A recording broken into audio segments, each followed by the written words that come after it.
सो hey everyone, कैसे हैं आप सब। आज हम कंटिन्यू करें अपने जनरल स्टडीज़ का पीवाईक्यू फ्रॉम किरण पब्लिकेशन। और ये सेशंस काफ़ी यूज़फुल हैं स्पेशली एसएससी स्टूडेंट्स के लिए जो कि इस साल एसएससी सीजीएल एंड सीएचएसएल के एग्ज़ाम के लिए अपेयर होने वाले हैं। तो उन सभी के लिए सेशंस काफ़ी इंपॉर्टेंट है क्योंकि जनरली यही ट्रेंड देखा गया है जनरल स्टडीज़ का कि जितना भी आपके ये प्रीवियस ईयर हैं यहीं से कुछ क्वेश्चंस पुटअप किए जाते हैं आपके। ठीक है, जितने भी आपके क्वेश्चंस आते हैं वो कहीं ना कहीं आपके प्रीवियस ईयर से रिलेटेड ही होते हैं। तो अगर आप इन सीरीज़ को, इन क्वेश्चंस को काफ़ी अच्छे से डिटेल में इनको पढ़ रहे हैं सो या आपके आने वाले एग्जाम्स के लिए काफ़ी यूजफुल होने वाला है। ठीक है, सो आज का ये सेशन नंबर 4 होगा जिसमें हम क्वेश्चन नंबर 76 to 100 डिस्कस करेंगे मिडाइवल हिस्ट्री के। ठीक है, सो चलिए स्टार्ट करते हैं अपना आज का session. So question number 76, the battle of Haldi घाटी वॉज फॉट बिटवीन। ठीक है, काफ़ी फेमस बैटल था बैटल ऑफ हल्दी घाटी का, तो आप सबको पता भी होगा इसके बारे में कि ये किस किस के बीच में लड़ा गया था। तो it was Akbar and Rana Pratap Singh. ठीक है, राणा प्रताप सिंह और किसके बीच में, अकबर के बीच में ये लड़ा गया था। और कब लड़ा गया था, 1576 में ये लड़ा गया था। ठीक है, किस किस के बीच, Akbar and Rana Pratap Singh, battle of Haldi Ghati. ठीक है, question number 77, the famous peacock throne of Shahjahan was taken when in 1739 by whom. ठीक है, सो फेमस पिकॉक थ्रोन जो कि शाहजहां के पास था। ठीक है, इसको कौन लेके, किसने इसकी चोरी किसने करी थी। ठीक है, तो कौन सा इन्वेडर था, सो ये था अपना नादिर शाह। ठीक है, नादिर शाह जो कि पर्शिया से आया था, पर्शियन इन्वेडर था, उसने ही पिकॉक थ्रोन को क्या किया था, चोरी किया था। ठीक है, जो कि किसका था, शाहजहां का। शाहजहां ने इसको बिल्ड करवाया था। ठीक है, शाहजहां पहले कहाँ पे था, आगरा में रहता था, आगरा फोर्ट में, राइट। उसके बाद उसने अपना शिफ्ट किया कहाँ पे, दिल्ली में। सो जब वो दिल्ली आया, जब शाहजहां दिल्ली आया तभी उसके साथ ये पिकॉक थ्रोन भी दिल्ली आ चुका था। ठीक है, तो इसको यहाँ से फिर इन्वेड करके इसको उठा के कौन ले गया, तो ये नादिर शाह ले गया जो कि पर्शियन इन्वेडर था। ठीक है, right. Next question, question number 78, the famous bhakti saint who belonged to a royal family of Mewar. ठीक है, सो इनमें से कौन से हैं जो कि रॉयल फैमिली से बिलोंग करते हैं। ठीक है, और भक्ति सेंट हैं जो कि रॉयल फैमिली से बिलोंग करते हैं ऑफ मेवाड़। ठीक है, मेवाड़ राजस्थान। ठीक है, सो ये कौन है इनमें से, तो answer is option number 3, that is Mirabai. ठीक है, मीराबाई के बारे में आपने काफ़ी सुना होगा कि ये कौन थी, ये फॉलोअर थी किसकी, लॉर्ड कृष्ण की। ठीक है, लॉर्ड कृष्ण की ये फॉलोअर थी।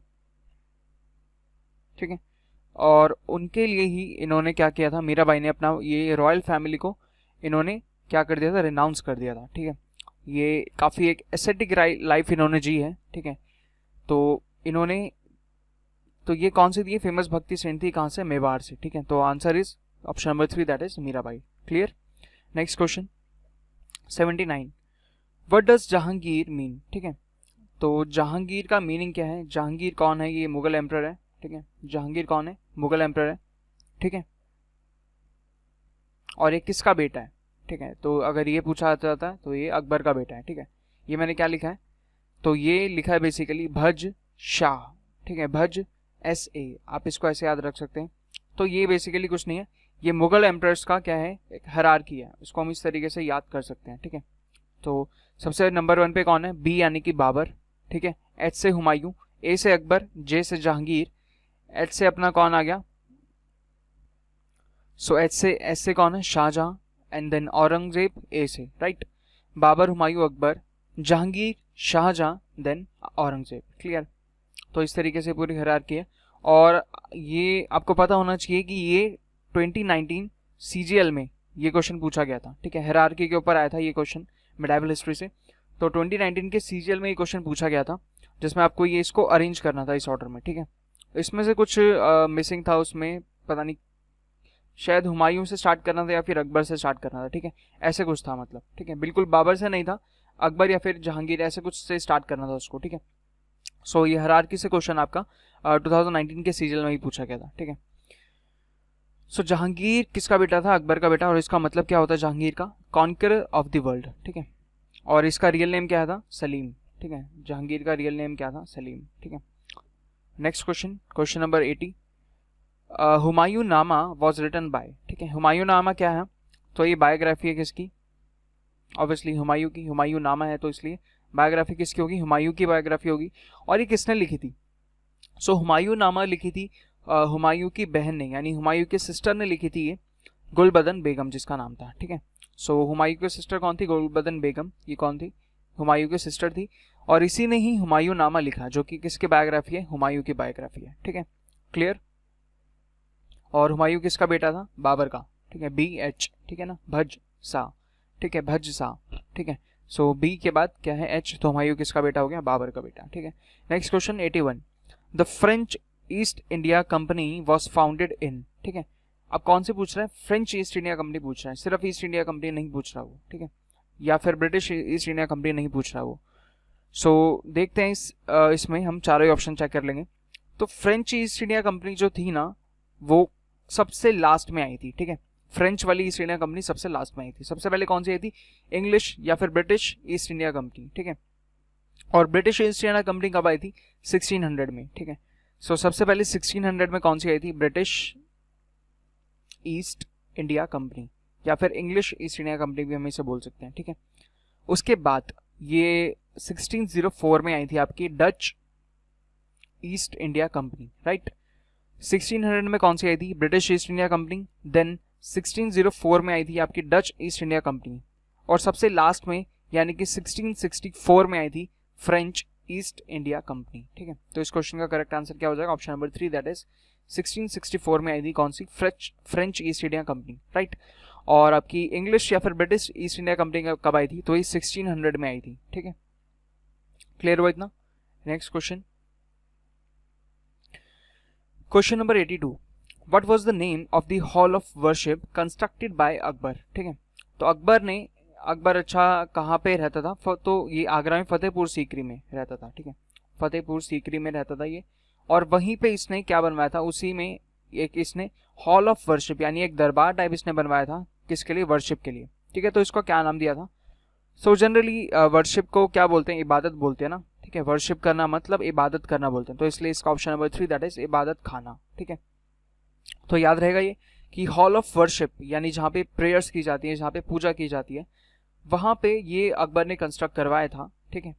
और इसका नाम क्या रखा था? तो इबादत खाना इसको बोला जाता था, ठीक है। तो इसका नाम क्या था? इबादत खाना, ठीक है। हॉल ऑफ वर्शिप कहाँ पे था? ये फतेहपुर सीकरी में था, ठीक है। Next question 83, Krishnadeva Raya was a contemporary of, ठीक है। तो कृष्णदेव राय आपको पता है काफी फेमस रूलर थे, प्रोमिनेंट रूलर थे, कौन सी एम्पायर के? तो ये विजयनगर एम्पायर के एक प्रोमिनेंट रूलर थे, ठीक है ना। विजयनगर एम्पायर के प्रोमिनेंट रूलर थे। और इन्होंने कब से कब तक रूल किया था? तो 1509 से लेकर इन्होंने 1529 तक इन्होंने रूल किया था, राइट। अब इस टाइम पीरियड में कौन सा मुगल एम्पायर आया था? सो आप सबको पता है कि 1526 में, ठीक है, 1526 में फर्स्ट बैटल ऑफ पानीपत के बाद, यानी जब इब्राहिम लोदी को हराया था। किसने? इब्राहिम लोदी को किसने हराया था? बाबर ने हराया था, राइट। इब्राहिम लोदी को किसने हराया था? बाबर ने हराया था 1526 में। और ये कौन सा बैटल था? तो it was first battle of Panipat, ठीक है। फर्स्ट बैटल ऑफ पानीपत में इब्राहिम लोदी को हराया था किसने? बाबर ने। और बाबर ने फिर स्टार्ट की थी क्या? मुगल एम्पायर, ठीक है। सो बाबर आया था कब? 1526 में आया था, ठीक है। और 1530 में ये निकल लिया था। सो इसी टाइम पीरियड की ये लास्ट है ना, 1529 तक हमें चेक करना है। तो 1529 तक कौन था? बाबर था। तो इसका ऑप्शन, करेक्ट ऑप्शन इसका कौन सा होगा? Option number 3, that is Babur.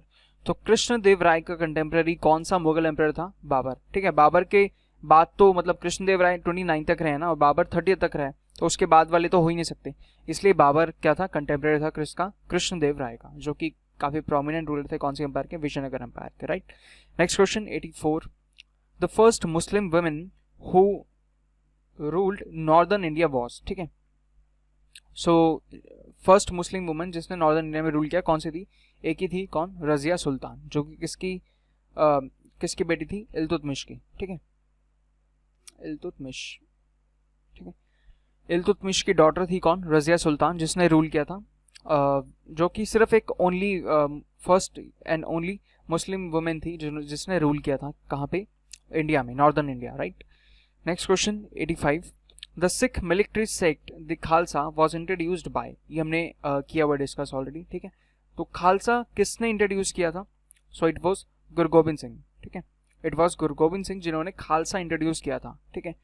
तो डिटेल में मैं नहीं जाऊंगा, ऑलरेडी हम डिस्कस कर चुके हैं इसके बारे में, ठीक है। और ये कब इंट्रोड्यूस किया गया था, तो 1699 में इसको इंट्रोड्यूस किया गया था, ठीक है। किसने इंट्रोड्यूस किया था, गुरु गोबिंद सिंह ने, ठीक है। Next question. अच्छा एक चीज और देख लेते हैं इसमें कि जो गोल्डन टेम्पल है अपना अमृतसर में, ठीक है, गोल्डन टेम्पल अमृतसर में जो है उसको किसने बनवाया था, तो वो थे गुरु रामदास, ठीक है, गुरु रामदास, ठीक है।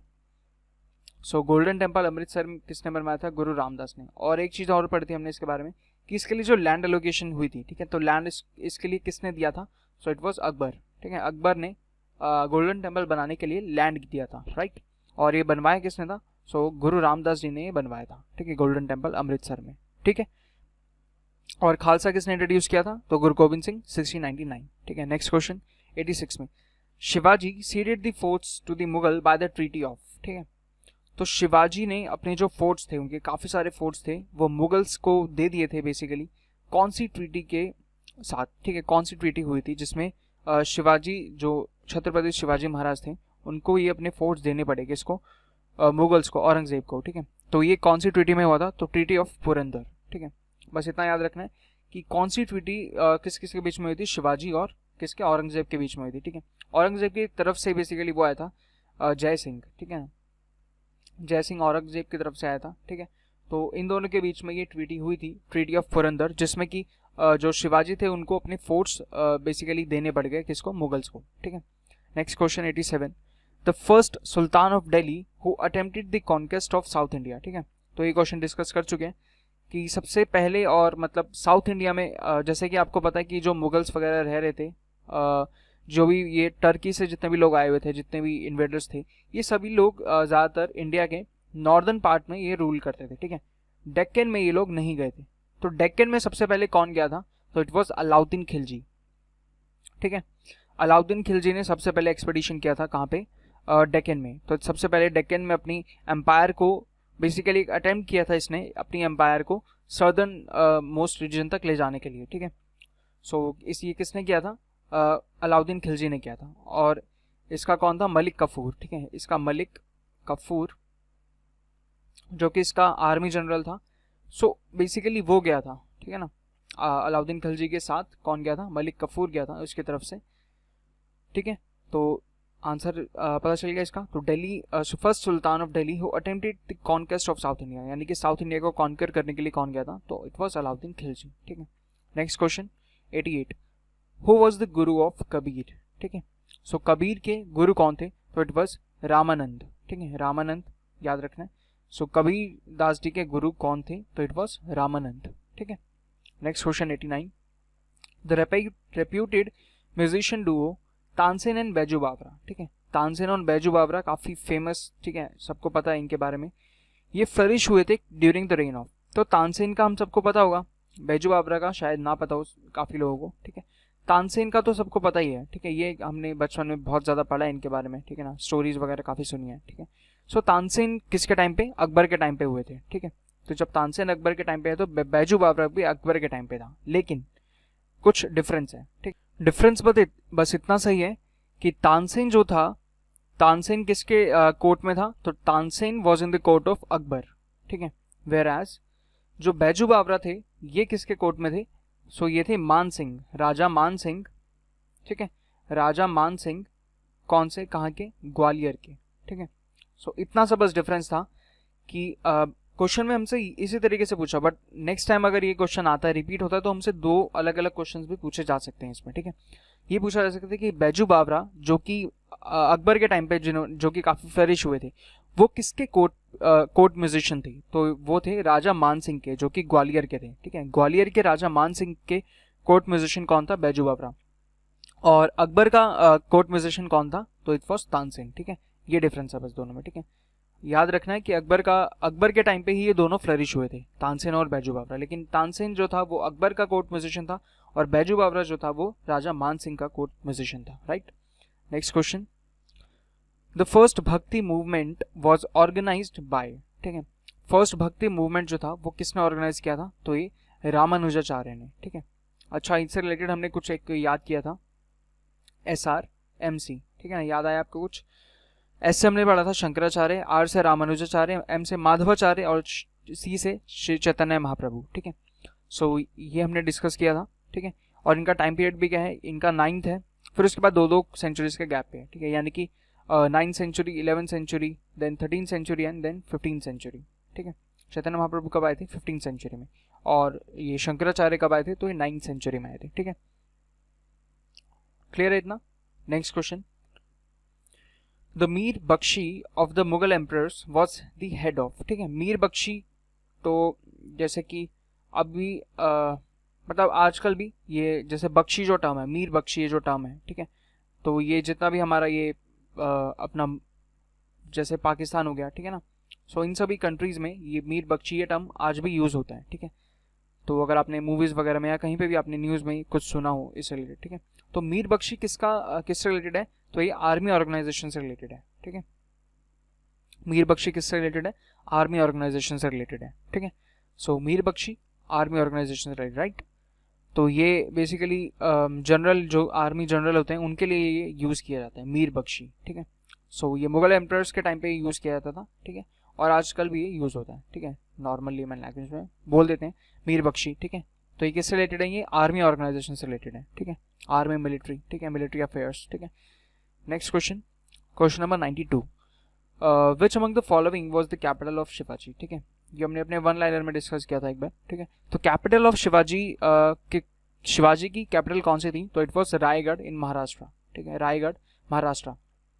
छत्रपति शिवाजी महाराज की कैपिटल कहाँ पे थी, सो रायगढ़ महाराष्ट्र, ठीक है, याद रखना है, शिवाजी RS, ठीक है, इस तरीके से याद रखना है हमें, RS रायगढ़ शिवाजी महाराष्ट्र, ठीक है। Next question 93, which Sultan of Delhi established an employment bureau, a charity bureau and a charitable hospital, ठीक है। ये क्वेश्चन काफी इंपॉर्टेंट है, ठीक है, इस टाइप का क्वेश्चन काफी पूछा जाता है, ठीक है। तो ये किसने किया था, ये सब, ये तीनों चीज, यानी कि एम्प्लॉयमेंट के लिए भी, चैरिटी के लिए भी, और एक चैरिटेबल हॉस्पिटल भी किसने स्टैब्लिश किया था, तो ये किया था फिरोज शाह तुगलक ने, ठीक है। और एक हमने डिस्कस किया था कि मोहम्मद शाह तुगलक ने क्या किया था, तो इसने एग्रीकल्चर डिपार्टमेंट एक एस्टैब्लिश किया था, ठीक है ना, यानी कि इसने मिनिस्ट्री ऑफ एग्रीकल्चर इस्टेब्लिश की थी, किसने, मोहम्मद शाह तुगलक ने। और फिरोज शाह तुगलक ने ये सब चीज़ें की, यानी कि एम्प्लॉयमेंट को लेकर charity bureau and a charitable hospital, ये सब किसने इस्टेब्लिश किया था, तो ये फिरोज शाह तुगलक ने इस्टेब्लिश किया था। और एग्रीकल्चर मिनिस्ट्री अगर पूछा जाता है कि ये कौन से मुगल एम्पर ने, ये कौन से सुल्तान ने इस्टेब्लिश करी थी, तो ये की थी मोहम्मद तुगलक ने, ठीक है, सॉरी मुगल एम्पर नहीं है, सॉरी ये मुगल एम्पर नहीं है, ठीक है, ये सुल्तान जो थे ना, जो पहले आए थे इनसे, यानी जो टर्की वाली साइड से आए थे, ठीक है, ये वो लोग हैं, ठीक है। और आपके मुगल एम्परर्स कहाँ से आए थे, तो ये मंगोलिया वाली साइड से आए थे ये, ठीक है, वो मंगोल्स थे, और ये टर्की यानी ये तुर्क्स थे और पर्शियंस थे, ये कौन, सुल्तान्स ऑफ दिल्ली जो थे, ठीक है। क्लियर है। Next question 94, the Chalukyas established their empire in, तो चालुक्याज की एम्पायर कहाँ पे थी, ठीक है, फार साउथ, मालवा, डेक्कन या फिर गुजरात, ठीक है। तो चालुक्याज क्या हमें याद है, चालुक्या कौन से, बादामी चालुक्या, ठीक है, जो कि कहाँ पे, वतापी, ठीक है, वतापी जो जगह थी, ठीक है, वतापी को पहले बदामी बोला जाता था, तो इसलिए वतापी कहाँ पे, तमिलनाडु, ठीक है, तमिलनाडु रीजन अपना। तो इससे हमने डिकोड कर लिया कि चालुक्यास कहाँ पे थे, डेक्कन में थे, ठीक है। Option number 3 that is Deccan. तो चालुक्यास की कैपिटल कहाँ थी, वतापी, ठीक है, इसलिए इनको वतापी या फिर बदामी चालुक्यास इनको बोला जाता था। और ये कौन सा रीजन है, तो ये तमिलनाडु रीजन है, ठीक है, इसलिए इनकी एम्पायर कहाँ पे थी, तो इट वॉज इन डेक्कन, ठीक है। Next question 95, during Akbar's reign the Mahabharata was translated into Persian and is known as, ठीक है। सो अकबर के टाइम पे महाभारत को ट्रांसलेट किया गया था किसमें, पर्शियन में, ठीक है। और तो इसका क्या नाम रखा गया था, तो इट वॉज रज्म नामा, ठीक है, रज्म नामा। याद रखना है कि महाभारत को किसने, अच्छा एक क्वेश्चन और हमने इसमें डिस्कस किया था कि महाभारत को ट्रांसलेट करवाने का जो किया था पर्शियन में, वो कौन से रूलर ने किया था, तो दारा शिको भी इसका आंसर है, ठीक है, दारा शिको ने करवाया था, ठीक है। और अकबर के टाइम पे जो ये ट्रांसलेशन हुआ था, तो इसका नाम उस टाइम पे क्या रखा गया था, ठीक है, बेसिकली ये दोनों एक ही time period, Akbar time period यानी दारा शिको टाइम पीरियड, ठीक है। सो उसका नाम क्या रखा गया था उस टाइम पे, तो जो ट्रांसलेट की गई थी महाभारत को पर्शियन में, उसका नाम रखा गया था रज्म नामा, ठीक है, आपको याद रखना है, ठीक है। Next question 96, who among the following Tomar rulers is credited with founding the city of Delhi, ठीक है। सो ये तोमर रूलर्स बेसिकली ये चंद्रवंशी चंद्र वंशी राजपूत थे ये, ठीक है, चंद्रवंशी राजपूत, ठीक है। और ये कौन थे? अनंगपाल, ठीक है। बेसिकली इनके बारे में ये कहा जाता है कि जो महाराज परीक्षित थे यानी कि जो कि हमने महाभारत के बारे में डिस्कस किया था अभी, ठीक है। तो महाभारत के ही जो अपना ये थे अर्जुन, ठीक है, अर्जुन और सुभद्रा, ठीक है, अर्जुन और सुभद्रा जी की जो सन था अभिमन्यु, ठीक है, अभिमन्यु का सन कौन था? परीक्षित, ठीक है। अभिमन्यु के सन कौन थे? महाराज परीक्षित, ठीक है। इन्होंने ही बेसिकली कहा जाता है कि इन्होंने ही उस एरा की शुरुआत करी है, यानी कि जो कलयुग स्टार्ट हुआ था वो इन्हीं के टाइम पीरियड यानी इन्हीं के बर्थ के बाद कलयुग पूरा स्टार्ट हुआ था। यानी कि जो इनके बर्थ से पहले कौन सा बहुत ज़्यादा फेमस बैटल हुआ था, तो वो कौन सा हुआ था? महाभारत, ठीक है। महाभारत इनके बर्थ से पहले ही हुई थी, ठीक है। और इनके बर्थ के टाइम के बाद फिर क्या स्टार्ट हो गया था? कलयुग स्टार्ट हो गया था, ठीक है। सो कहा जाता है कि ये इन्हीं के ही डिसेंडेंट हैं, अनंगपाल जो हैं वो इन्हीं के ही डिसेंडेंट हैं, अनंगपाल, ठीक है। और वो कौन सी डायनेस्टीज हैं? तोमर रूलर्स थे ये, चंद्रवंशी राजपूत थे, ठीक है। Question number 97, who among the following Mughal emperors brought about the fall of Syed brothers, ठीक है।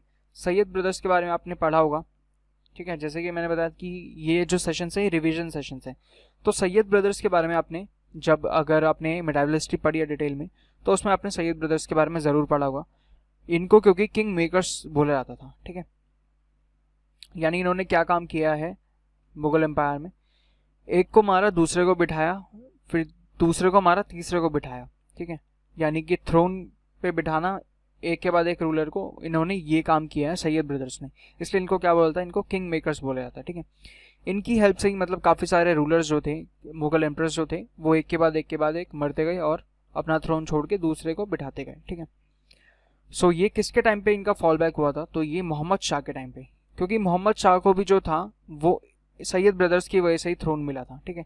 सो मोहम्मद शाह को डर था कि कहीं ये मुझे भी ना मार दें, ठीक है, सैयद ब्रदर्स मुझे भी ना मार दें, तो इसलिए मोहम्मद शाह ने ही किसको? सैयद ब्रदर्स को मरवा दिया था, ठीक है।